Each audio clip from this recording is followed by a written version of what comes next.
চেষ্টা করবেন।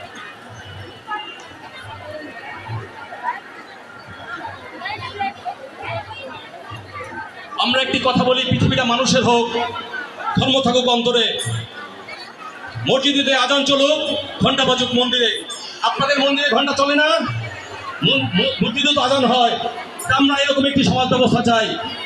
আমরা আশা করি বলেছিল ভাই আমরা ভোট দেব, কিন্তু আমরা জানি হিন্দু সম্প্রদায় আছি, আমরা সারাদিন কাজ করি, রাতে জানি আমরা নিশ্চিন্তে ঘুমাতে পারি। এই দাবি আপনাদের।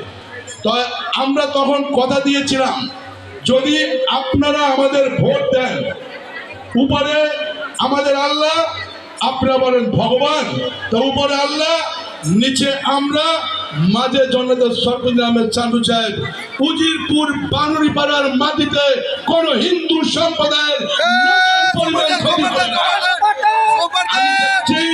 শুধু বানুড়িপাড়া মন্দিরে নয়, বানুড়িপাড়া প্রতিটি কালী মন্দিরেও তারা কালী পূজা করার জন্য প্রস্তুতি নিচ্ছে।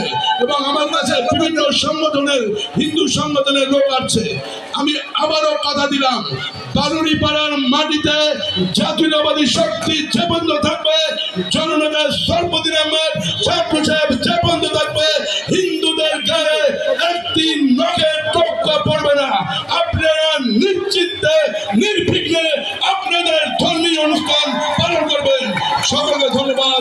বাংলাদেশ জিন্দাবাদ, বাংলাদেশ জাতীয়তাবাদী জিন্দাবাদ, শহীদ রাষ্ট্রপতি জনগণ অমর হোক, দেশনেত্রী গৌরমা।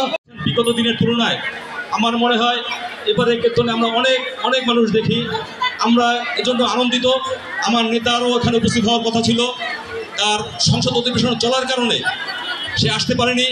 বিগত 5ই আগস্টের পরবর্তী প্রেক্ষাপট সময়টুকু আপনারা জানেন যে আমরা বাংলাদেশ জাতীয়তাবাদী দলের আমার প্রিয় নেতা বানুড়িপাড়া উজিরপুরের গণমানুষের অহংকার আমাদের মাননীয় সংসদ সদস্য জনাব সরফুদ্দিন আহমেদ চান্দু সাহেবের নির্দেশনা অনুযায়ী আপনাদের সম্প্রদায়ের মানুষকে এই 5ই আগস্টের পর থেকে রাত জেগে আমরা পাহারা দিয়েছি।